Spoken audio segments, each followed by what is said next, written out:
नमस्कार, issue of the डेको यो श्रृङ्खलामा तपाईलाई हार्दिक स्वागत छ। म सङ्गम बानिया। दर्शकहरू, भूकम्पपछि देश अब पुनर्निर्माणको चरणमा प्रवेश गरेको छ। खास गरी उद्धार र राहत प्रक्रिया सकिएसँगै अब यी भौतिक पुनर्संरचनाहरू कसरी गर्ने, भौतिक पूर्वाधारका निर्माणहरू कसरी गर्ने, ग्रामीण इलाकाका घरहरू कसरी बनाउने अनि सहरी इलाकामा कस्ता घरहरू बनाउने, यसको योजना अब कसरी बनाउन सकिन्छ। आजको इस्यु अफ द डेमा हामी यिनै विषयमा रहेर कुराकानी गर्नेछौँ र कुराकानीका लागि यति बेला हाम्रो स्टुडियोमा योजना आयोगका पूर्व उपाध्यक्ष डाक्टर शङ्कर शर्मा हुनुहुन्छ। हामी उहाँलाई स्वागत गर्छौँ। स्वागत छ तपाईँलाई। हस्, धन्यवाद। सरकारले 200 अर्बको प्रारम्भिक रूपमा राष्ट्रिय पुनर्निर्माण कोषको स्थापना गरेको छ। यो भौतिक पुनर्संरचना अथवा भौतिक पूर्वाधारहरू हाम्रो ऐतिहासिक धरोहरहरूदेखि सांस्कृतिक सम्पदाहरूसम्म, व्यक्तिका घरदेखि सरकारी कार्यालयहरूसम्म जुन ध्वस्त भएका छन्, अब यसलाई यो पुनर्निर्माणका लागि सरकारले यो सङ्कल्प गरेको 200 अर्बको पुनर्निर्माण कोषले कतिको राहत महसुस गर्ला अथवा यो कतिको प्रारम्भिक रूपमा ठिक छ अथवा यसको दायरा कतिसम्म बनाउनुपर्छ? अब सरकारले यो प्रारम्भिक रूपमा भनेको छ। अब अहिलेसम्म सरकारलाई कति क्षति भयो, खास गरी कुल गृहस्थ उत्पादनमा कति कम हुने भयो र प्रपर्टीको हिसाबले कति क्षति भयो र त्यो प्रपर्टी क्षति भएको कुराहरूमा सरकारको कन्ट्रिब्युसन कति हुनुपर्छ भन्ने कुराहरू निर्क्युलका साथ भन्न सकेका छैन। त्यसै कारणले गर्दाखेरि हालै मात्रै भनौँ न, अस्ति शुक्रबार मात्रै सरकारले एउटा टर्म्स अफ रेफरेन्स, यो ड्यामेज र लस एसेसमेन्टको टर्म्स अफ रेफरेन्स बनाएको छ। अब मलाई लाग्छ त्यो टिमहरू गएर सबैतिर गएर अब थप भुइँचालो आएन भने मलाई लाग्छ अब आउँदैन होला। भएन भने अब कतिको लस भएछ, कतिको ड्यामेज भएछ भन्ने कुराहरू पत्ता लगाउँछ। अनि त्यो पत्ता लगाइसकेपछि मात्रै मलाई के लाग्छ भने हामीले कति खर्च गर्नुपर्छ भन्ने कुराहरू हुन्छ। तर यसको साथसाथै दुईवटा कुराहरू पनि हुन जान सक्छ। अब हामीले अरू देशको अनुभव हेऱ्यौँ भने पहिलो कुरो के हो भने सरकारले म 2 वर्ष अथवा 3 वर्षमा सक्छु भनेको कुराहरू धेरै नसकेको छ अन्य कन्ट्रीहरूमा पनि। त्यसको कारण के भने जग्गा प्राप्त गर्नु पर्यो, जनताहरूलाई नयाँ ठाउँमा लिएर जाने हो भने नयाँ ठाउँमा जानको लागि कन्भिन्स गर्नु पर्यो, हैन। अब कन्स्ट्रक्सनको कुराहरू गर्नु पर्यो, डिजाइन गर्नु पर्यो, मान्छेको क्यापासिटीहरू छैन। अनि अर्को कुरा चाहिँ के भने अब डोनरले दिने पनि पैसा कति हो थाहा छैन, त्यसपछि बढ्न सक्ने कस्टहरू कति हो त्यो पनि अलिकति थाहा हुँदैन। त्यस कारणले अहिले भनेको भन्दा टाइम अलि बढी लाग्न सक्ने, कस्ट पनि अलिकति बढी लाग्न सक्ने सम्भावना चाहिँ हुन्छ। तैपनि अब अहिले पहिलो कुरो त त्यो ड्यामेज र लस कति भयो भन्ने कुरा एसेसमेन्ट गर्न बाँकी नै छ। जस्तो अहिले त्यसको लागि कामहरू भइरहेछ, अगाडि बढिरहेछ, जिल्ला जिल्ला तहमा इन्जिनियरहरू पुगेर एसेसमेन्ट गर्ने काम भइरहेछ। यो अवस्थाका बीच अबको पुनर्निर्माण कसरी सम्भव छ? जस्तो हाम्रो ऐतिहासिक धरोहर, सांस्कृतिक धरोहरदेखि लिएर व्यक्तिका घर, सरकारी कार्यालय सम्पूर्ण ध्वस्त भएका छन्। यस्तो अवस्थाका बीच अबको पुनर्निर्माण चाहिँ कसरी सम्भव छ, कसरी गर्नुपर्छ भन्ने तपाईँको नजरमा देखिएको छ? अब सम्भव त छ, हुनु पनि पर्छ। हामी पहिले गरिरहेको कामकाजभन्दा अलि अगाडि बढी प्रभावकारी भएर अगाडि पनि आउनुपर्छ, त्यसमा कुनै शङ्का छैन। तर यसलाई हामी पुनर्निर्माणको कुराहरू गर्दाखेरि म यसलाई 4वटा क्याटेगोरीमा डिभाइड गर्छु। अब एउटा क्याटेगोरी भनेको के हो भने सबभन्दा पहिला त जनताको घर नै हो, किनभने अहिले हामीले अस्थायी बसोबासको कुराहरू गरिरहेछौँ। त्यो अस्थायी बसोबास भनेको त हामीले सायद यो मनसुनसम्मको लागि अथवा 1 वर्षसम्मको लागि होला। त्यसपछि स्थायी रूपमा बनाउनु पर्ने घरहरूको बारेमा हामीले सोच्नुपर्ने हुन्छ। अनि दोस्रो चाहिँ यो सरकारी भवनहरू।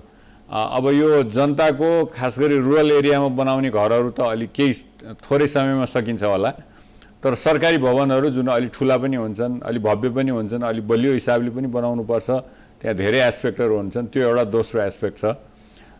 त्यसले त यता जनताको जति टाइम लाग्छ त्योभन्दा पनि बढी लाग्न सक्ने सम्भावना हुन्छ, किनभने हामी सिंहदरबारको कुरा गर्छौँ, हामी अन्य जिल्ला स्तरीय ठुल्ठुला कार्यालयहरूको कुरा गर्छौँ।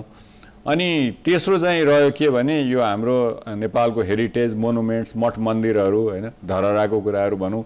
अब यिनीहरूलाई चाहिँ त झनै बढी समय लाग्छ। कारण के भने पहिलो कुरो यो भनौँ न, हामीले यो कन्ट्र्याक्टरहरू अथवा चाहिँ काम गर्ने मान्छेहरू ल्याएर धमाधम घर बनाउने जस्तो पनि होइन। यो त के भने यसको हिस्ट्री पढ्नु पर्यो, यसको आर्किटेक्चर पढ्नु पर्यो, हैन। यसको चाहिँ कहिले बनेको थियो, कुन खाले शैलीमा बनेको थियो, हो, कुन शैलीमा बनेको थियो, यसलाई अब भविष्यमा यस्तो भत्किन नदिनलाई के गर्नु पर्ला भनेर हामीलाई देश विदेशभरका धेरै एक्सपर्ट्सहरू यसमा चाहिन्छ र खास गरी कामै गर्ने मान्छेहरू त हामीलाई चाइनिज इन्डियन अथवा अरू भएर हुँदैन, हामीलाई नेपाली नै पाटनको, भक्तपुरको, कीर्तिपुरको, काठमाडौँकै मान्छे चाहिन्छ। यो शैली बुझेको मान्छे चाहिन्छ। हो, शैली बुझेको। अनि अर्को चौथो क्याटेगोरी भनेको के हो भने अहिले हामीले तुरुन्तै चाहिँ अब बाटोघाटो, टेलिफोन नेटवर्क होइन, खानेपानी र जुन एउटा इकोनोमिक सिस्टम भनेर भन्छौँ नि, त्यो चलायमान गराउनलाई के चाहिन्छ अहिले त हामीले तुरुन्त केही न केही गरौँला। तर अलिकति लङ्गर टर्मको लागि जस्तो बस्ती विकासहरू भइसकेपछि कसरी अगाडि जाने भन्ने कुराहरू त्यसलाई समेत हामीले इन्कर्पोरेट गर्नुपर्ने हुनाले यो धेरै 4वटा किसिमको क्याटेगोरी छन्। ती 4वटा क्याटेगोरीलाई चाहिँ सरकारले सुरुवात त गर्नुपर्छ, तर त्यो विभिन्न समयमा सम्पन्न हुन्छ। अब यो बीचमा आउला हामी यो दीर्घकालीन उसको लागि अहिले अल्पकालीन रूपमा सरकारले 2 बन्डल जस्ता पाता दिने अथवा प्रारम्भिक रूपमा जनतालाई छानो नभएका पालमुनि बसिरहेका जनतालाई कम्तीमा एउटा जस्ताको छानो दिने जुन कामको सुरुवात गरेको छ अथवा दिने भनेर जुन निर्णयको चरणमा पुगेको छ सरकार, पुनर्वासका लागि अल्पकालीन रूपमा जो अब बर्खा नजिक छ हामीसँग, नागरिकहरू पालमुनि बसिरहेछन्, अब त्यसले फेरि अर्को महामारीको रूप लिने हो कि भन्ने देखिएको छ। अहिले राहत र प्रारम्भिक रूपमा नागरिकहरूलाई जुन जुन जुन आवश्यकता छ नि सरकारले के हेर्नुपर्छ प्रारम्भिक रूपमा? अहिले अब प्रारम्भिक रूपमा त अहिले बन्द भएका बाटोघाटोहरू नै खोल्नुपर्ने आवश्यकता छ। त्यो त किनभने अहिले राहतको काम नै, अहिले उद्धारको कामलाई नै यसले चाहिँ एउटा समस्या पारिरहेछ। म पनि जिल्लाहरूमा गएको थिएँ, सदरमुकामहरूमा धेरै सामानहरू, धेरै राहतका सामानहरू पुगेको छ। अन्य ठाउँहरूमा बाटो छैन। किन बाटो छैन भने पहिरो गएको छ, ढुङ्गा खसेको छ, खस्ने सम्भावना छ, खस्ने सम्भावना छ। अब बर्खा आएपछि अझ बढी त्यो ब्लक हुन्छ। अनि हेलिकप्टरहरू अभाइलेबल छैन, वेदर कन्डिसनहरूले त्यति फेभरेबल सिचुएसन हुँदैन यो मनसुन भएपछि। त्यस कारणले यो नखोली नहुने बाटोघाटो इत्यादि कुरा गर्न सकेन भने के हो भने राहत पनि जाँदैन, कन्स्ट्रक्सन मेटेरियल पनि जाँदैन। पहिलो कुरो त त्यो नै भयो। अनि दोस्रो कुरो त मलाई लाग्छ अब तपाईँले भन्नुभयो जस्तै राहतका सामग्री गइसकेपछि अब राहत पनि चाहिएला, किनभने खाद्यान्न छैन मान्छेहरूको। फुड फर वर्क जस्तो कुराहरूलाई त्यहाँ सुरुवात गर्नुपर्ने हुन्छ। त्यसको लागि खाद्यान्न ढुवानी गर्नुपर्छ, राहतका सामान ढुवानी गर्नुपर्छ। तर त्यसको साथसाथै अब सरकारले नगरी नहुने काम जुन अब आजदेखि सुरुवात पनि भयो, त्यो भनेको के हो भने जनतालाई अस्थायी बसोबास गर्नलाई सहयोग गर्ने। त्यो भनेको अब आजदेखि प्रत्येक घरधुरी जसलाई चाहिँ जसको घर छैन उसलाई 15,000 रुपियाँ दिने भन्ने कुराहरू निर्णय भएको छ। अब पहिला जस्ताको बन्डलको कुपन दिने भन्ने कुराहरू थियो। अब कुपनमा पनि समस्या हुन्छ। किनभने समस्या हुन्छ भने 20औं जनाको कुपन एकैजनाले लिएर गएर फेरि मार्केटमा जान सक्ने सम्भावनाहरू पनि रहन्छ। त्यस कारणले 15,000 मान्छेलाई आइडेन्टिफाई गरेर दिइसकेपछि त्यो चाहिँ उसले मार्केटमा किन्न सक्छ। मार्केट नभएको ठाउँहरूमा सरकारले व्यवस्थापन गरिदिन्छु भनेको छ। मलाई लाग्छ यो उचित व्यवस्थापन नै हो। अब अहिले तुरुन्तै यो मनसुनको लागि अथवा 1 वर्षको लागि जनताले आफूले काम पनि गर्न थालेका छन्। तर यसको साथसाथै मलाई के लाग्छ भने जनतालाई आफै काम गर्नु गरेर घर बनाऊ भन्नुको सट्टा तिमीलाई फुड फर वर्कको पनि म राहत दिन्छु, केही राहत दिन्छु अथवा आधा राहत दिन्छु, जसको घर छैन, जसको खाद्यान्न छैन भन्ने कुराहरू पनि सँगसँगै गयो भने अझ राम्रो हुन्थ्यो भन्ने लाग्छ। र अहिले तुरुन्तै गर्नुपर्ने कुरा त यही हो भन्ने। जस्तो 15,000 दिएको छ सरकारले, अब 15,000 दिने भनेर अब त्यो जुन हाम्रो प्रशासनिक संयन्त्र जुन छ नि अहिले पनि सरकारले नगरेको होइन। सिंहदरबारमा निर्णयहरू हुन्छन्, राष्ट्रिय योजना आयोदेखि सरकारले निर्णयहरू त गर्छ, तर कागजी रूपमा गरेका ती निर्णयहरू जनताको, सिन्धुपाल्चोकका नागरिकको, दोलखाका नागरिकको, अनि त्यो रामेछाप र गोर्खाका नागरिकहरू अथवा यता धादिङ र नुवाकोटतिर जुन ग्रामीण बस्तीहरूमा पुग्नुपर्ने हो, त्यो निर्णयको इफेक्टिभनेस भन्छ नि, सरकार र जनता बीचको सम्बन्ध तत्काल मजबुत हुनुपर्ने, तत्काल ती राहतको 15,000 रुपियाँ पुगेर जनताले भोलिदेखि पर्सिदेखि सुरुवात गर्नुपर्ने ठाउँमा हाम्रो प्रशासनिक संयन्त्र जुन झन्झटिलो छ, यसले कतिको असर पर्छ नागरिकहरूमा? यसले धेरै असर गर्छ। गर्दा अहिले पनि राहतकै कुरा हामी गरौँ न। राहतको कुराहरू गर्दा के देखिन्छ, अब के अब्जर्भेसन भएको छ भने सरकारले अत्यन्त राम्रो काम गरेको छ। सेना, प्रहरी सबैले राम्रो काम गरेको छ, त्यसमा कुनै शङ्का छैन। तर समस्या कहाँनिर छ भने अब बाटोमा गएर बस्यो, राहत लिन गयो, अब उसलाई इमिडिएट निड छ, दिने कि नदिने त्यसलाई चाहिँ एकदम भेरिफाई गर्न लगाउने हो कि भन्ने कुराहरू रहन्छ। त्यसले गर्दा अहिले के भएको छ भने ललितपुर जस्तो ठाउँमा कुनै वार्डमा आज राहत पाउने 2,000 को नाम थियो, भोलि 4,000, पर्सि 6,000 भएर बढिरहेछ। भने मतलब खास राहत पाउनुपर्ने, खास घर भत्किएको अथवा ड्यामेज भएको 2,000 भए पनि यहाँ 6000ले क्लेम गरिरहेछ। तपाईँको धादिङमा के भइरहेछ भने यो पोलिटिकल पार्टीको कारणले गर्दाखेरि किन पीडितले मात्रै पाउने, किन सबैले नपाउने, हामी पनि गरिब हौँ, हामीले पनि पाउनुपर्छ भनेर राहत बाँडिएको छैन, पोलिटिकल कारणले बाँडिएको छैन। अनि सरकारले त हिसाब गरेर दिन्छ। सरकारले चाहिँ भनौँ न गृह मन्त्रालयबाट यति ड्यामेज भयो भनेर त्यही हिसाब गरेर अर्थ मन्त्रालयले पैसा पठाउँछ। अनि गाविसमा त्यो पुग्दाखेरि 3000 को सट्टा 6000 राहत माग्ने हुन्छन्। अब कि त गाविसले आइडेन्टिफाई गरेर एकदम हाम्रो गभर्नेन्स यस्तो राम्रो हुनु पर्यो कि उसले आइडेन्टिफाई गरेर ठ्याक्क ठ्याक्क दिन सकोस्, फलानु फलानु व्यक्तिको भातिएको छ, यो व्यक्तिलाई चाहिएको छ, यो व्यक्तिलाई आवश्यक छ भनेर दिनु पर्यो। नभए यहाँ 16 डोलामा गर्दाखेरि तपाईँले भने जस्तो 3000 व्यक्तिको घर भत्किएको होला, 6000ले त्यो राहत दाबी गर्ने साथ समस्या सोधौ। अनि खास नपाउने के हुन्छ भने जसको पोलिटिकल पार्टीसँग लिङ्क छैन, बोल्न सक्दैन, जसको पहुँच छैन उसले चाहिँ नपाउने हुन्छ। अनि जो पहुँचवालाहरू भयो उसले चाहिँ 2 चोटि 3 चोटि पनि पाउन सक्छ, किनभने बाउको नाउँमा एउटा ल्याला, छोराको नाउँमा एउटा ल्याला, छोरीको नाउँमा एउटा ल्याला, 3टा लिँदेला उसले। त्यसमा यसलाई चाहिँ सरकारले दुईटै किसिमले इन्टरनल्ली पनि आफ्नो हिसाबले पनि यसलाई चेक गर्नुपर्छ, मोनिटर गर्नुपर्छ। र संसारभरि चलिआएको प्रचलन के हो भने युनिभर्सिटी, एनजिओ होइन, सिभिल सोसाइटीको मान्छेहरूलाई पनि इन्क्लुड गरेर छुट्टै त्यसलाई पनि एउटा मोनिटरिङ गर्ने मेकानिजम बनाउनुपर्छ, जसले गर्दा उनीहरूले पनि आइडेन्टिफाई गर्न सकुन्, भन्न सकुन्, घचघच्याउन सकुन्, जसले गर्दा सबैले राहत पाउन सकोस्। जस्तो यस बेलामा तपाईँले भन्नुभयो स्थानीय तहमा हाम्रो स्थानीय निकाय नभएकै लामो समय बितिसकेको छ होइन। स्थानीय निकाय नहुँदाखेरि अब एउटा गाविस सचिव छ, त्यो गाविस सचिव कहाँको एउटा नासु छ अथवा को छ, अब उसले कति चिन्छ त्यो नागरिकहरूलाई, अथवा त्यो ठाउँमा ऊ कति धेरै घुलमिल भएको छ, धेरै समस्या छ। यो बिचमा पनि स्थानीय तह नहुँदा अब तपाईँले भन्नुभयो अघि सिभिल सोसाइटीका मान्छेहरू राखौँ अथवा अर्को एउटा बडी बनाऊ, यो पनि हुन सकिरहेको छैन। यस्तो अवस्थाका बीच नागरिकहरूलाई अब आज मात्रै राहत चाहिएको छैन, अब यो पीडितहरू त लामो समयसम्म घरबार विहीन भएको अवस्थामा कसरी यसको मोनिटरिङ हुन सक्छ, कसरी यसको हामी मोनिटरिङ गर्न सक्छौँ यसलाई? अब पहिलो कुरो त भनौँ न, यस्तो यो फिजिकल ड्यामेज लस भएको घर भत्किएको कुरा त हामी सबैले देख्न सक्छौँ।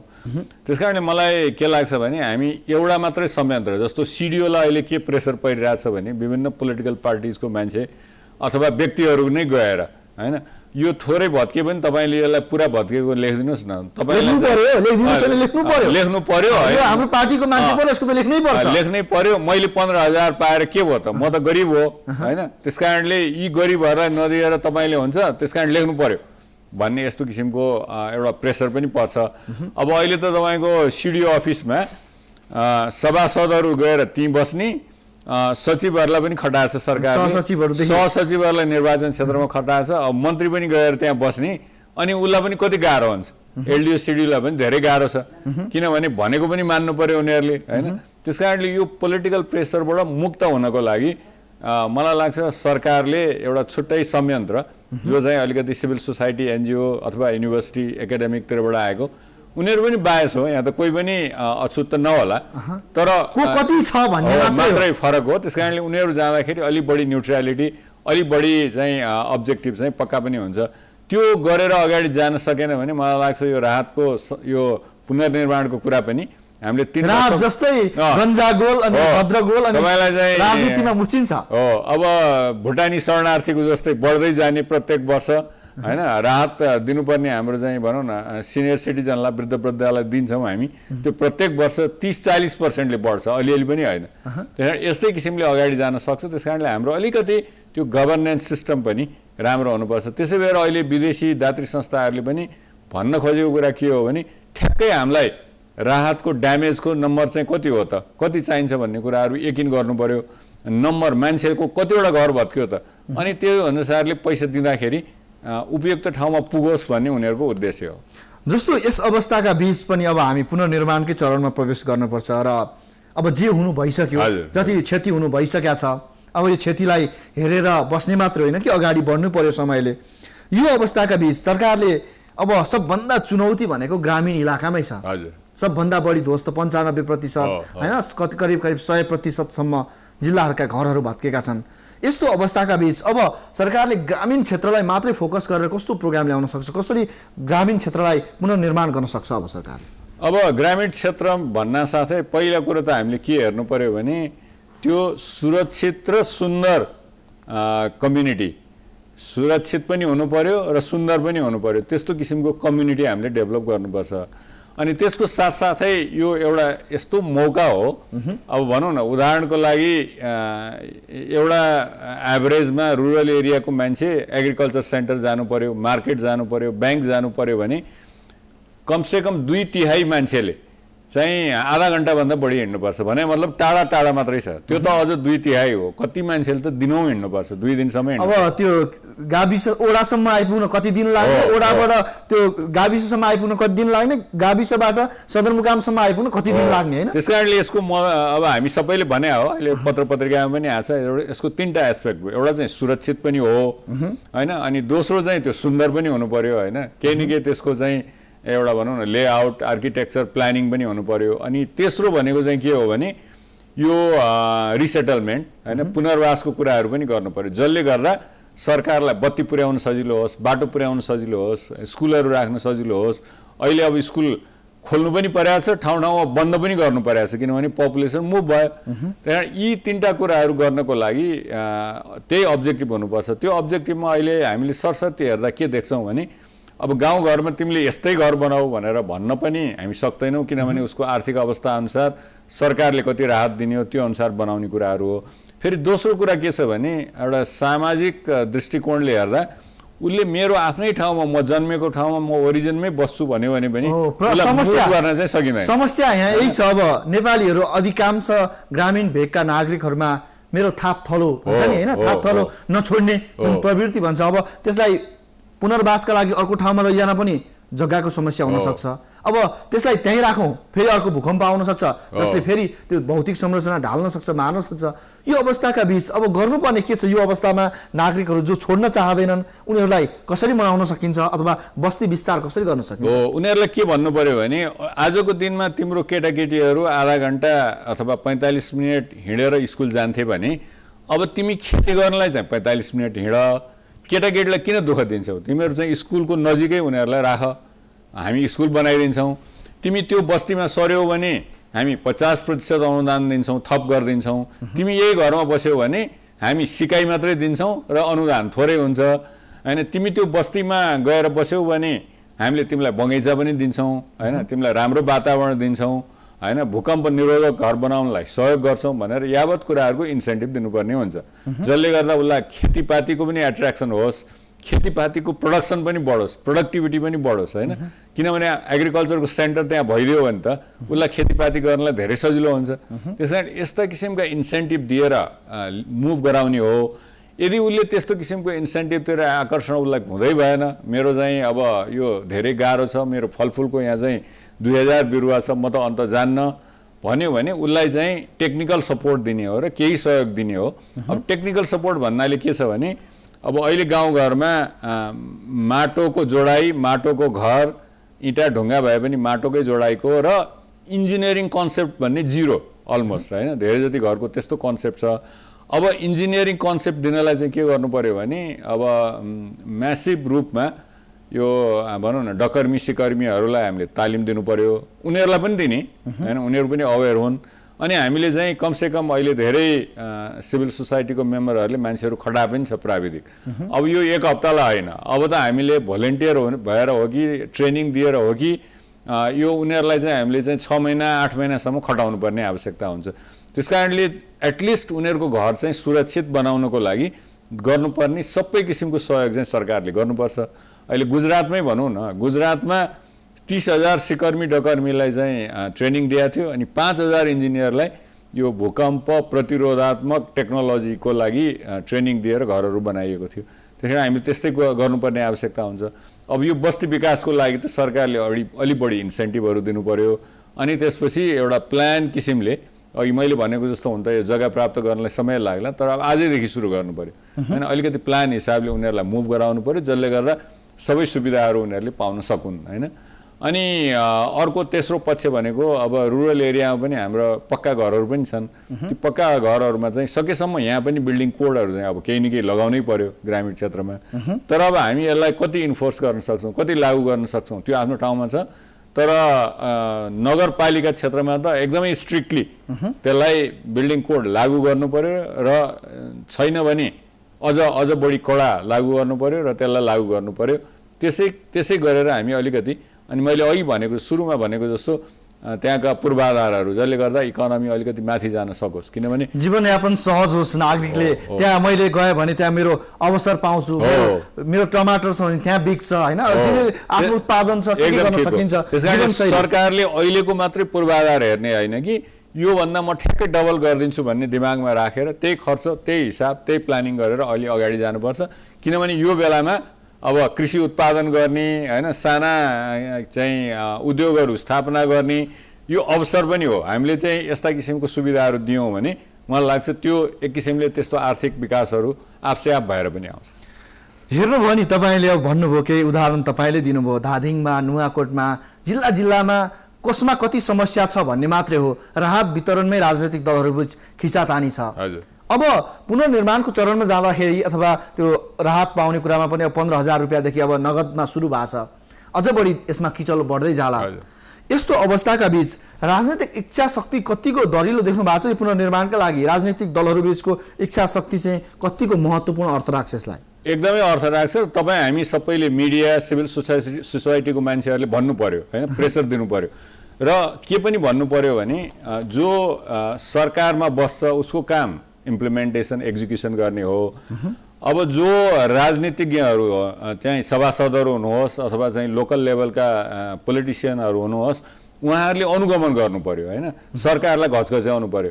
अघि हामीले भनेको जस्तो ठिकै छ, उसकै सपोर्टर अथवा भोटर अथवा पार्टीको मेम्बरले राहत नपाएको रहेछ भने सरकारले दिनु पनि पर्यो होइन, तर ऊ चाहिँ जेन्युन हुनु पर्यो। हामीले पहिल्यै भन्नु पर्यो कि जेन्युन भनेको कस्तो हो, कस्ताले के राहत पाउँछ भन्ने कुरा सरकारले स्पष्ट रूपमा भन्नु पर्यो।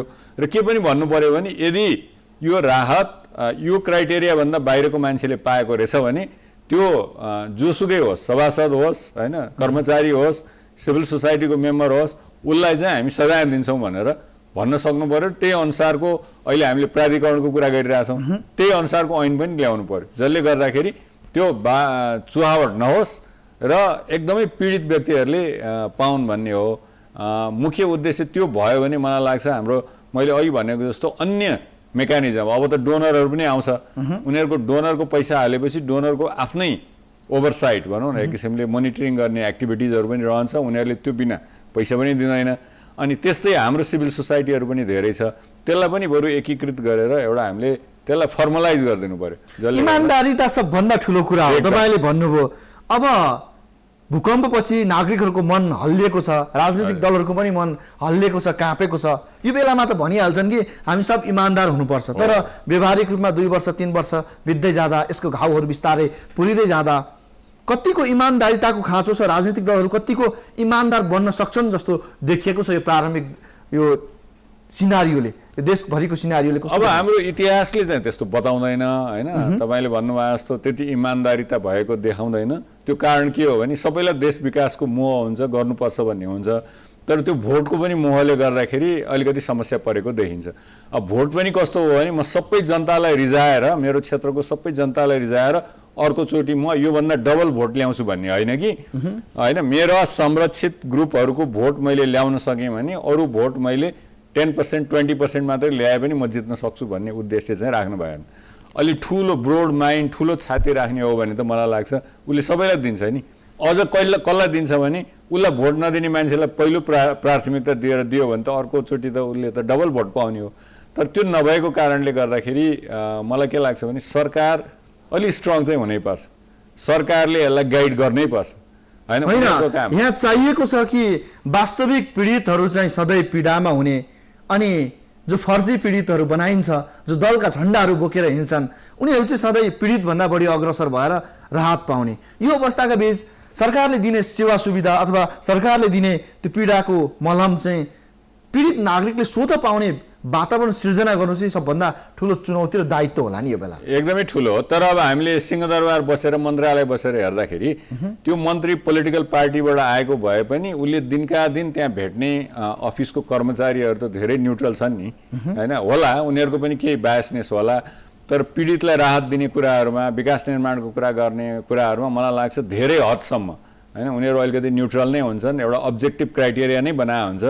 मन्त्रीले पनि त्यसैलाई मानेको हुन्छ, सही गरेको हुन्छ, क्याबिनेटमा लगेर त्यसैलाई पास गराएको हुन्छ, अनि पछि इम्प्लिमेन्ट गर्ने बेलामा चाहिँ ती कुराहरू भताभुङ्ग भएर जान्छन्, बिर्सिँदै गइन्छ। त्यसकारणले हामीले मैले अघि भनेको जस्तो नीतिगत रूपमा क्याबिनेटले बनाउने, मन्त्रीले बनाउने यी सबै कुरामा उहाँहरू अडिग पनि हुनु पर्यो र कार्यान्वयन गर्ने पक्षमा उहाँहरूले हस्तक्षेप गर्नु भएन र कर्मचारीहरूले पनि, सिभिल सोसाइटीले पनि, एकाडेमिसियनहरूले पनि, अब डोनरहरू पनि डेफिनेटली इन्भल्भ हुन्छ, उनीहरूले पनि अब गर्ने त्यही नै हो, घचघच्याउने, यसलाई मिनिमाइज गर्ने र पीडितलाई राहत पुर्याउने।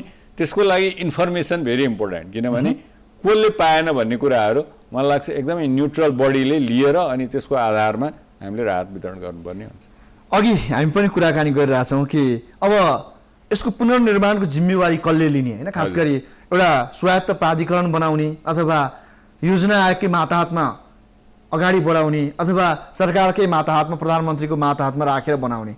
अब यो पुनर्निर्माणलाई 14 जिल्ला जो अति प्रभावित छन्, यी जिल्लाहरूमा पुनर्निर्माणलाई कसरी अगाडि बढाउनुपर्छ? प्राधिकरण चाहिन्छ अथवा सरकारी यही संयन्त्रबाट हुनसक्छ पुनर्निर्माण? अब दुईटा अप्सन छ। एउटा चाहिँ अहिलेकै शान्ति मन्त्रालय, शान्ति तथा पुनर्निर्माण मन्त्रालय पनि छ, त्यो पनि पुनर्निर्माणको काम गरिरह भन्ने हो। तर म पनि एउटा प्राधिकरणको पक्षमा किन छु भने हुन त त्यही मन्त्रालयलाई हामीले चाहिँ रिएक्टिभेट गऱ्यौँ होइन, अलिकति रिअर्गनाइज गऱ्यौँ भने सरकारको कस्टहरू अलिकति घट्ला, हामीले धेरै मान्छे थप्न नपर्ला भन्ने कुराहरू हो। तर त्यो पनि एउटा मन्त्रालय हो, त्यो मन्त्रालयको पनि मन्त्री हुन्छ, त्यो मन्त्रीले पनि उसको धेरै पावर हुँदैन, क्याबिनेटमा लानुपर्ने हुन्छ, विभिन्न कुराहरू अहिले भइरहेकै ऐन नियम कानुनबाट उसले अगाडि जानुपर्ने हुन्छ। त्यसकारणले एउटा प्राधिकरण भयो भने यसको 3-4वटा फाइदा हुन्छ। एउटा चाहिँ के हो भने त्यो प्राधिकरण भन्नासाथै एउटा अटोनोमस अर्गनाइजेसन हो, उसको आफ्नो बोर्ड हुन्छ, प्रधानमन्त्रीकै अध्यक्षता होला होइन, त्यसको बोर्डले कामहरू फटाफट गर्न सक्छ होइन, अलिकति फास्ट हुन्छ, छिटो हुन्छ, उसले अर्गनाइज गर्न सक्छ, मोबिलाइज गर्न सक्छ। अनि दोस्रो चाहिँ के हो भने अब यो डोनरहरूको पनि अलिकति समस्या छ अहिले, कसरी जाने, के गरी जाने भन्ने कुराहरू। अब प्राधिकरणले आफूले गर्ने काम मात्रै होइन कि डोनरलाई कोअर्डिनेसन गर्ने, उनीहरूले गर्ने काम पनि कहाँ काम गर्ने हो, के गर्ने हो होइन, कसरी डुप्लिकेसन हटाउने हो भन्ने कुराहरू र निजी क्षेत्रहरू पनि, जस्तो भनौँ न अब अहिले हामीले धेरै निजी क्षेत्र अथवा अर्गनाइजेसनहरूले म 1000वटा घर बनाइदिन्छु, म गाउँ बनाइदिन्छु भनेर पनि आछन् होइन, तिनीहरूलाई पनि उसले कोअर्डिनेट कसरी गर्ने हो भन्ने कुराहरू डुप्लिकेसन नगरिकन अगाडि लिएर जान सक्यो भने प्राधिकरणले आज गरेको निर्णय भोलिदेखि लागू गर्न सक्छ। जबकि शान्ति मन्त्रालय तथा पुनर्निर्माण मन्त्रालयले गरेको कामहरू चाहिँ अरू मन्त्रालय जस्तै अलिकति ढिला सुस्ती हुन सक्ने सम्भावना हुन्छ। अहिले पनि हामीले पुनर्निर्माणको काम उसले धेरै अगाडि सक्नुपर्ने हो, यो खास गरी माओवादीको समस्या भएपछिका पुनर्निर्माणका कामहरू, तर हुन सकिरहेको छैन। त्यस कारणले गर्दाखेरि प्राधिकरण चाहिँ सबभन्दा राम्रो हुनसक्छ यसको लागि। अब तपाईँले भन्नुभयो बारम्बार, अब यति बेला सहयोग गर्नका लागि, भूकम्पपछि सहयोग गर्नका लागि चीन, भारत, अमेरिका, जापान, नर्वे लगायतका हाम्रा शुभेच्छुक देशहरूले होइन एकदमै धेरै इच्छा देखाइरहेका छन्। त्यसमाथि पनि अब एनआरएन जस्तो संस्थाहरू जो बाहिर छन्, नेपालीहरू एउटा घर बनाइदिनु पाएकोलाई के इच्छा छ। अनि अरू पनि निजी क्षेत्रबाट पनि भारत लगायत चीन विभिन्न ठाउँका निजी क्षेत्रहरू हामी एउटा बनाइदिनु पाए हुन्थ्यो। अब नागरिकहरूलाई यतिसम्म भइसकेको छ कि अब दिने जुन जुन कमिटमेन्ट गरेका पैसाहरू आयो भने त हामीलाई त यो 2-2वटा घर बनाउन पाए नि पुग्छ भन्ने खालका हल्लाहरू बजारमा चल्न थालिसकेका छ। यो अवस्थाका बीच सरकारले अब यी सम्पूर्ण कुराहरूलाई सिधै लगेर त्यो फिल्डमा, जस्तो धादिङको एउटा गाउँ एउटा सेक्टरलाई जिम्मा दिने कि अथवा धादिङ जिल्ला पुरै एउटा देशको फन्डिङबाट आउने पैसाले बनाउने कि कसरी गर्न सक्छ? यो जुन सबै कुराको म्यानेजमेन्ट सरकारले कसरी गर्न सक्छ जस्तो लाग्छ तपाईँलाई? अब ठ्याक्कै त्यही अनुसार गर्नुपर्छ भन्ने त छैन। तर पहिलो कुरो के हो भने उनीहरूले पनि आफ्नो आफू इन्भल्भ भएर के गरौँ भन्ने खोजी चाहिँ रहेछ। अब त्यसको 2-3टा कारण छ। देखिने गरी गरौँ कि अब यो चाहिँ अमेरिकाले बनाइदिया होस् अथवा यो चाहिँ चीनले बनाइदिया होस्, यो चाहिँ भारतले बनाइदिएको गाउँ होस् भन्ने जस्तो इच्छा शक्ति देखिया छ होइन? त्यो पनि देखिएको छ। अब जस्तो भनौँ न अहिले हामीले फुड फर वर्क भनेर जुन कार्यक्रम नेपालमा सञ्चालन भइरहेछ कामको लागि खाद्यान्न, त्यो कामको लागि खाद्यान्न युएनको अम्ब्रेला हो, युएनले पनि थोरै हाल्छ त्यहाँ, तर धेरै जति कन्ट्रिब्युसन चाहिँ के छ भने युरोपियन कन्ट्रिजहरू र अमेरिकाको हालिरहेछ त्यहाँ। त्यसै गरी यो अहिले प्राधिकरणभित्र पनि मैले अघि भने जस्तो 3टा ब्रान्चहरू चाहिँ हुनसक्छ आफैले गर्ने, किनभने बाँकी भए र अरूले नगरेका काम त आफैले गर्नु पर्यो होइन। अनि त्यसपछि यो डोनरहरूले, किनभने उनीहरू आफ्नो अलिकति छुट्टै मोडालिटी, मैले अघि भनेको जस्तो अनुगमनको छुट्टै मोडालिटी होस् होइन, इभ्यालुएसनको छुट्टै मोडालिटी होस् र यो को पीडित हो भन्ने कुरा हामीले उनीहरूले यहाँ बसेर कम्प्युटरमा हेर्न पाउन् त्यस्तो किसिमको चाहना राख्छन्। त्यसकारणले उनीहरूले गर्नुपर्ने काम पनि ल ठिकै छ, उनीहरूको आफ्नो एउटा प्रतिस्पर्धात्मक क्षमता स्ट्रेन्थ पनि हुन्छ। त्यसकारणले अहिले जस्तो भनौँ न ह्याबिट्याट इन्टरनेसनल भन्ने उसले त घरै बनाएर हिँड्छ संसारभरि होइन। त्यस कारण उसले के क्लेम गर्छ भने घर बनाउनमा त म सबैभन्दा अगाडि छु, रेड क्रसले म राहतमा सबैभन्दा अगाडि छु भन्छ होइन। त्यस कारणले उनीहरूलाई पनि किन हामीले स्पेस नदिने, तर स्पेस दिँदा के गरिदिनु पर्यो भने सरकारले कोअर्डिनेसन गरेर हामी एकदमै ठुलो तिमीलाई 3 तले घर बनाउन दिने पनि होइन, हामीले चाहिँ यो 2-3 वटा मोडालिटी तय गरेका छौँ, तिमी जनतासँग गएर छलफल गरेर उसलाई गोठ पनि चाहिन्छ, टोयलेट पनि चाहिन्छ, घर पनि चाहिन्छ, कसरी बनाउने हो होइन, यी कुराहरूको छलफल गरेर कोअर्डिनेट गरेर यस्तो किसिमसम्मको बनाउने हो भनेर उसले एउटा फ्रेमवर्क उनीहरूकै सहभागितामा बनाउने हो। त्यसपछि त हामीले एरियाहरू छुट्याउन पनि सक्छौँ। किन छुट्याउन सक्छौँ भने विभिन्न दात्री निकायहरूको अलिअलि इन्ट्रेस्ट भएका जिल्लाहरू पनि छन् यहाँ, नभएको होइन। विभिन्न कारणहरूले होला होइन। अब जस्तो भनौँ न अब गोर्खा सैनिकमा भर्ना भएर आएका बेलायतमा भर्ना भएर आएका मान्छे जहाँ बस्छन् त्यहाँ बेलायतको बढी इन्ट्रेस्ट होला, इन्डियामा सर्भ गरेर आए मान्छेहरू जो जहाँ धेरै बस्छन् उसको उतापट्टि बढी होला, अलिकति नर्दर्न पार्टमा चाइनाको पनि बढी होला होइन। त्यसकारणले यो विभिन्न क्राइटेरियाहरू छन्, त्यसको अर्थ हामीले उनीहरूलाई त्यहाँ इन्भल्भ हुनै हुन्न भन्ने त पटक्कै होइन, किनभने स्कुल पनि बनाएको छ, धेरै कुराहरू गराएको छ। त्यसकारणले अब उनीहरूलाई हामीले एउटा फ्रेमवर्कभित्र रहेर काम गर्ने स्पेस चाहिँ दिने हो, तर डुप्लिकेसन पनि नहुने, कोअर्डिनेसन चाहिँ सरकारले नै गर्नुपर्ने आवश्यकता हुन्छ। यसमा सरकारकै कमान्ड सरकारकै लिडरसिपमा गर्नुपर्ने आवश्यकता हुन्छ। मलाई लाग्छ यसमा उनीहरूले अन्यथा चाहिँ पटक्कै मान्दैन। खालि उनीहरूको इन्भल्भमेन्ट कहाँ हुनु पर्यो भने मोनिटरिङमा हुनु पर्यो होइन, स्टेयरिङ कमिटीमा हुनु पर्ला होइन। हामीले ठुलो प्राधिकरणको बोर्ड बनाउला, त्यसपछि अर्को इम्प्लिमेन्टेसनसँग सम्बन्धित स्टेयरिङ कमिटी बनाउला, त्यहाँ चाहिँ अब भनौँ युरोपियन कमिसनको तर्फबाट कोही आउला, मल्टिल्याटरलमा वर्ल्ड ब्याङ्कको तर्फबाट कोही आउला। त्यस कारणले मलाई लाग्छ त्यो ठुलो समस्या हुँदैन।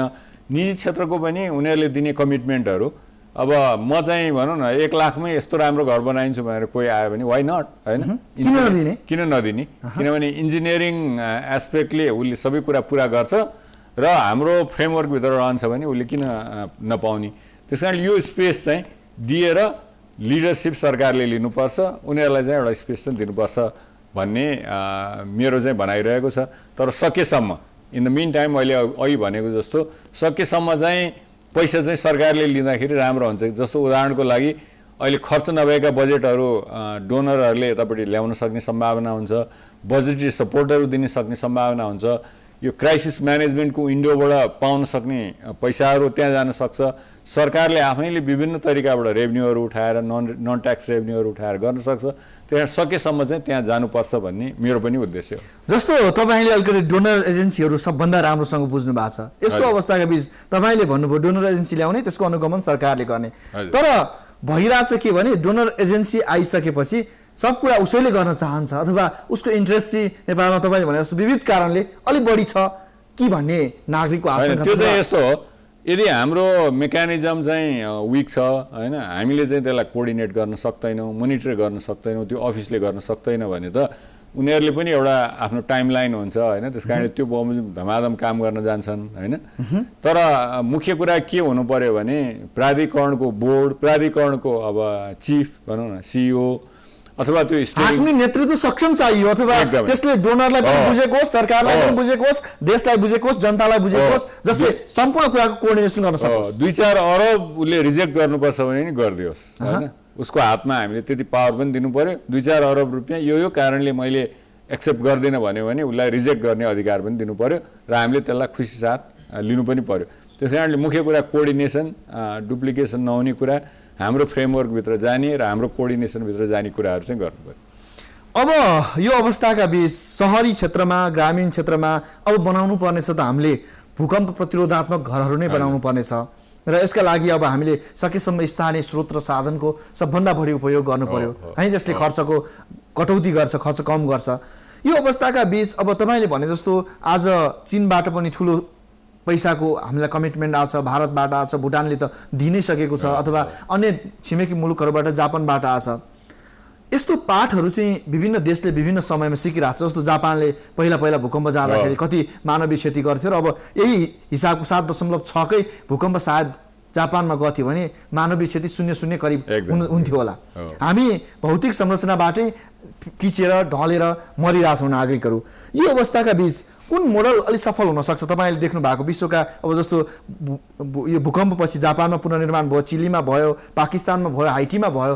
यो हिसाबले हेर्दा कुन देशको पुनर्निर्माण अलि नेपालमा सहज हुन्छ? त्यो मोडल चाहिँ सम्भावना देख्नु भएको छ तपाईँले? अब हाइटीको मोडल त्यति उपयुक्त देखिएन, किनभने त्यहाँको सरकार एकदमै विक।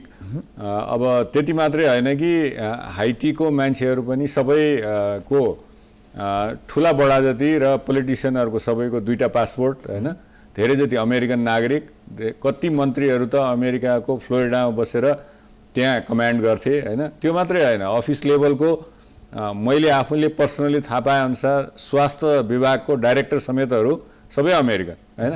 त्यस कारणले गर्दा र त्यो कारणले गर्दाखेरि र एनजिओ र यो भनौँ न गभर्मेन्टको कमान्ड नभएको कारणले गर्दा बाहिरबाट गएको पैसाहरू धेरै नै त्यहाँ चाहिँ अलिकति दुरुपयोग भएको कुराहरू हामीले देखेका छौँ होइन।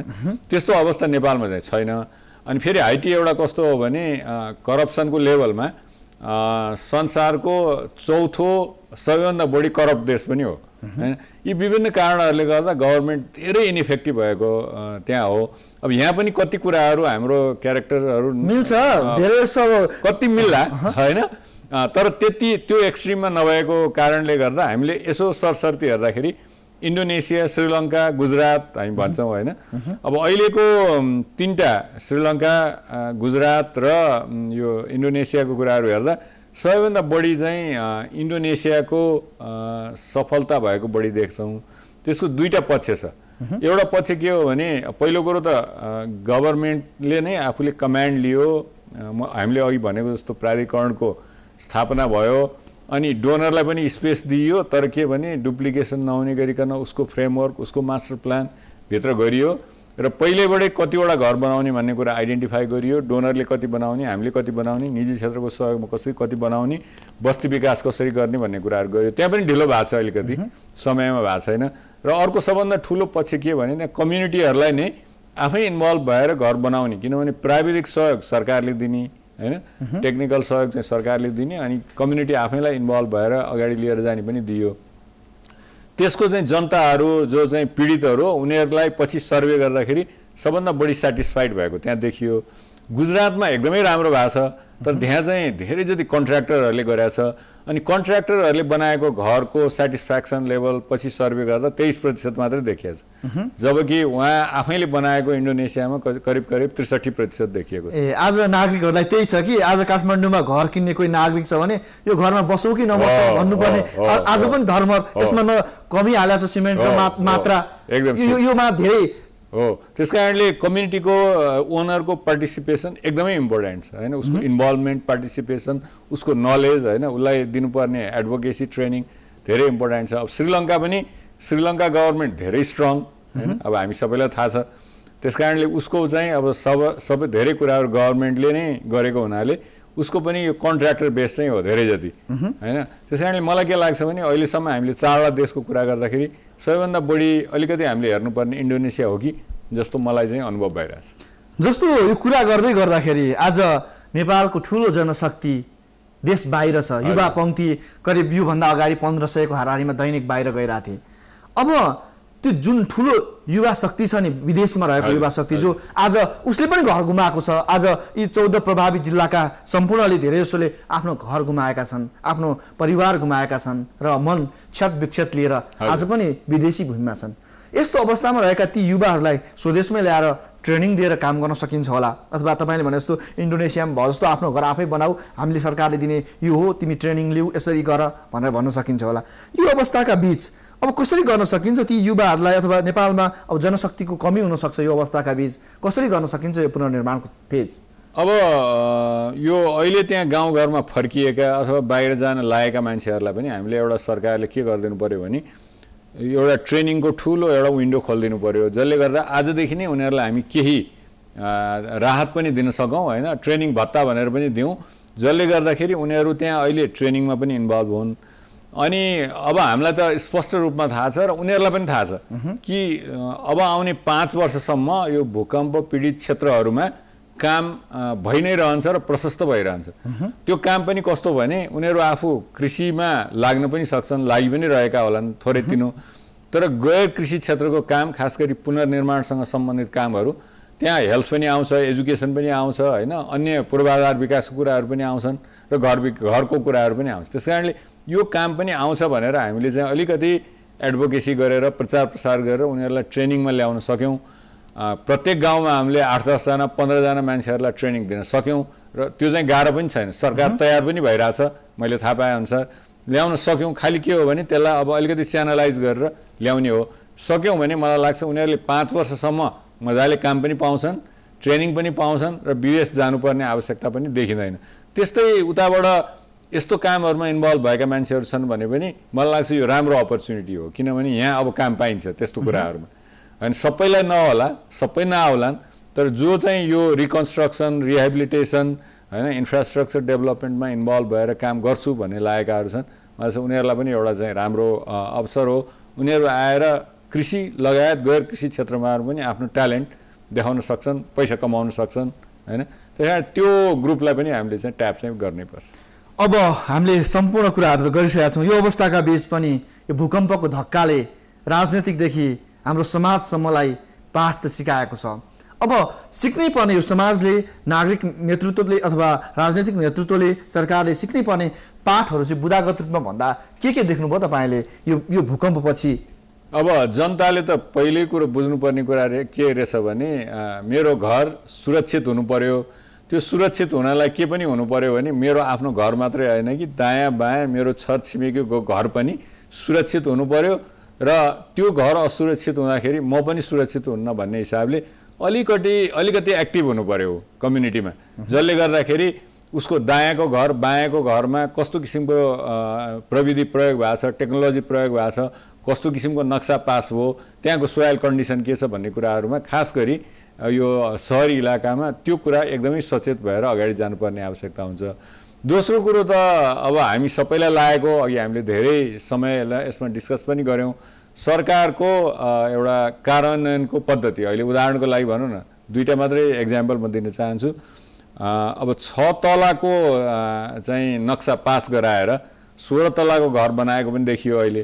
अनि नगरपालिकामा जम्मा 2टा इन्जिनियर, अनि उसले चाहिँ यसो अनुहार हेरेर सही गरिदिने, इन्सपेक्सन पनि गर्न नजाने। त्यस कारणले सरकारको क्यापासिटी, इन्फोर्समेन्ट क्यापासिटी होइन, म्यान पावरको क्यापासिटी बढाउनु पर्यो, इन्फोर्समेन्ट गभर्नेन्सको कुराहरू राम्रो गर्नु पर्यो र यो 2टाले गर्दाखेरि हामी सुन्दर नेपाल पनि कसरी बनाउन सक्छौँ यो अपर्च्युनिटी हो भनेर हामी सबैले सहयोग पनि गर्नु पर्यो। हस्, आइदिनु भयो, समय र विचारका लागि धन्यवाद। हस्, मलाई पनि यहाँसम्म डाक्नुभयो होइन, मेरो विचार सुन्ने मौका दिनुभयो, भन्ने मौका दिनुभयो, यसको लागि म यहाँहरूलाई पनि धन्यवाद दिन चाहन्छु।